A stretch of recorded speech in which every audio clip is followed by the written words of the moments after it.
well, that was quite a day. Quite a day for us. Obviously, we got to watch Leaps and Bounds start out with a great second place finish in Lexington. Mark did his job and ended up finishing second with Bomb Hugger. Now, an interesting turn of events at the sale. We did sell Real Fear. We did sell GJ's ATM, but we retained, we retained Bomb Hugger for $80,000 US, and we retained 1-2 Skip a Few for 24. Now, I'm always puzzled why people call afterwards, and I it's only human nature. I'm going to get a few texts saying, hey, what would you take for that horse? And I told them that was the bottom dollar. I wasn't going to bend. And that's what we had to get. That's what our clients wanted. That's what I told them we were reserving them to. That's what they're going to have to get. We sold both of them. Bomb Hugger, 2 people called. And actually, I felt terrible. One lady, they both called around the same time. And the gentleman got back to me quicker than the lady to purchase the horse, and then she got back to me literally 20 minutes later. I was on the track, but I looked 20 minutes later to buy the filly also. And you might be out there saying, well, you could have started a bidding war. The guy said he'd take the horse for 80. You can have the horse for 80. Now, we had a number of people. Actually, one of our clients and another little group put together to buy 1-2 Skip a Few. There was 2 people in Ohio. Why didn't you just bid on the filly?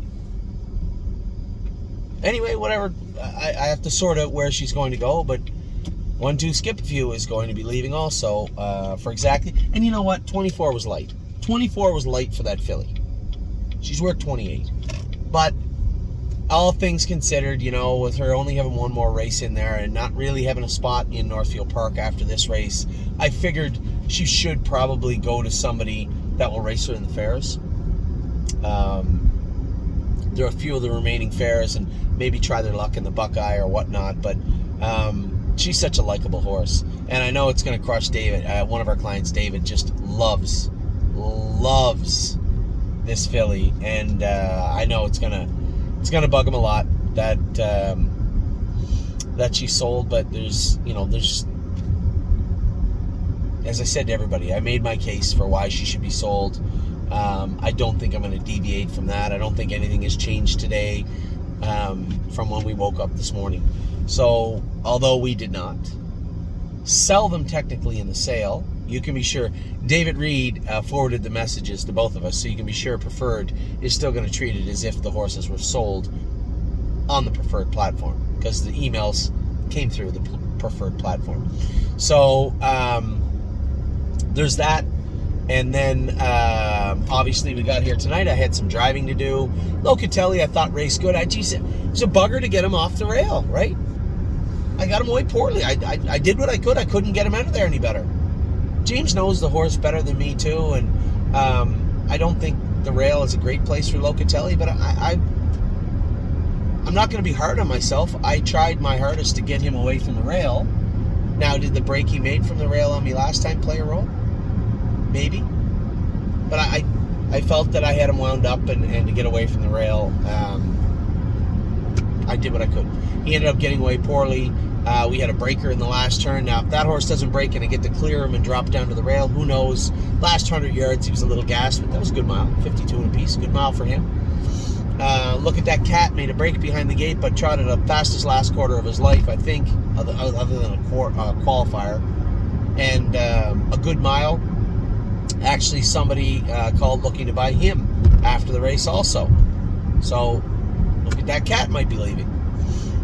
And at the end of the day, this has always been a frustrating thing. That wasn't his class again tonight. He was entered at Georgian Downs 3-4 weeks in a row now in the 18 condition claimer. Didn't fill. In fact, if I'm not mistaken, he was the only entry in the class last week.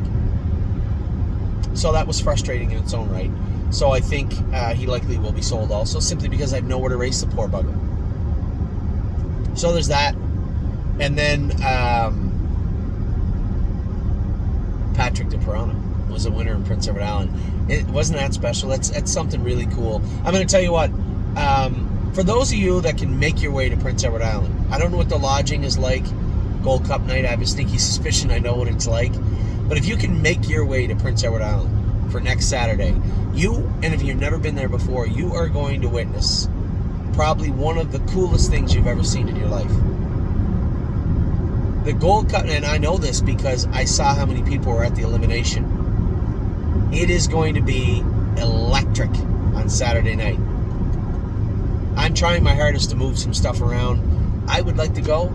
I know James would like to go. I know Mark would like to go. Here's the problem. James has to be here because he's in every big race on Saturday night. Mark has King of the North at the Poconos on Saturday. Nothing short of, as I said this afternoon, the USS Enterprise beaming him from the Poconos to Prince Edward Island. There is no way for him to get there. I suppose a private plane maybe, but that would be $1 trillion. And I'm not paying him $1 trillion to go to PEI. So, funny, I noticed a lot of drivers I haven't talked to in a long time have been messaging me the last couple of days. Congrats, getting the horses in. Hey, if you need someone. I would do the same thing. You know, a lot of people have been messaging me this week saying, you know, you should go, you should go, you should go. My job is to make sure the stable runs well. It's an imperfect job. I can't be right all the time, but I can try my hardest. And I felt that there was a necessity for me to be here on Saturday night. Now, I changed a little bit. Got a new bike here. We trained all the horses in that new bike on Saturday morning. So we know where all the hobbles go. We know where all the horses sit. I had James go with Brace for Landing again, even though James is committed to his own horse. And I think he's kind of committed to Dave Benari's horse also, Luke's Bar. So we have Carter Michael Dio with Dexter Dunn. We have Brace for Landing, James McDonald, Dexter Dunn, and actually Mark said, you know, where I can go, I can jump in with everybody that is going from the Poconos to Toronto. I'll come and drive. Can't get the PEI, but I'll come and drive your horses if you want. So I got some thinking to do. Tomorrow morning I have to wake up. I have to go to Columbus. I'm going to be in Columbus at Scioto Downs on Wednesday and Tuesday. I'm going to be in Illinois. I'm going to Illinois to drive Rosita's Dream. You can make an argument to be in the Meadows, but we got the rail. And I think we know we have to make some changes with Rosita's Dream. I think there were some mistakes. I made a mistake.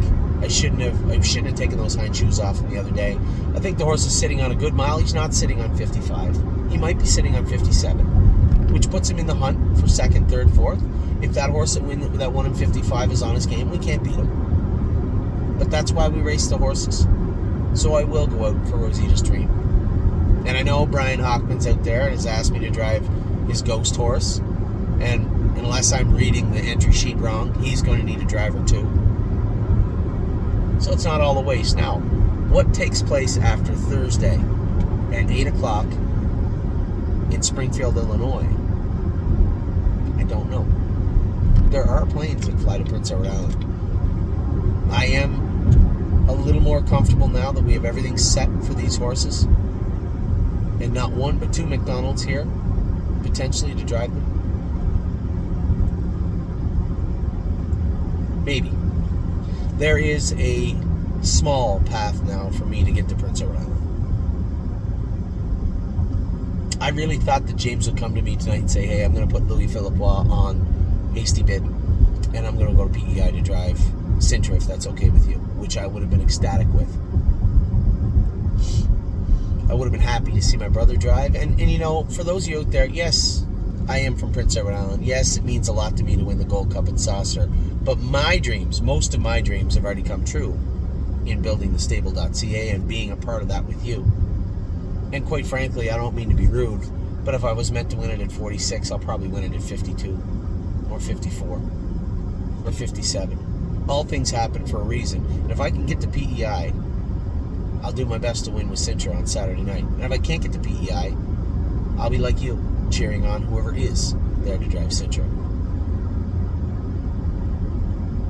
This has been an incredible year for us. And I keep saying that in a very humble way and saying I'm so humbled by what you guys have allowed me, my wife, myself, my family, all of us at the stable to do. But truthfully, we're just getting started. You know, when I talk like that, it sounds like we've reached some sort of precipice. And I can't help but thinking we're just scratching the surface. We're just about to open a door that even I didn't see. I didn't think was possible.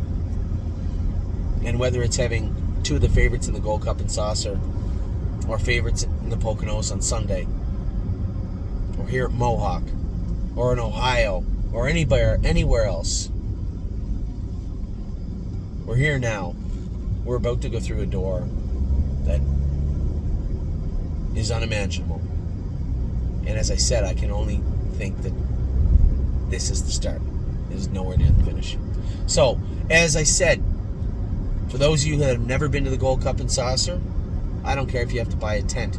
Make your way to PEI on Saturday night. You are going to see a show you have never seen live in your life in horse racing. Ever. I can guarantee it.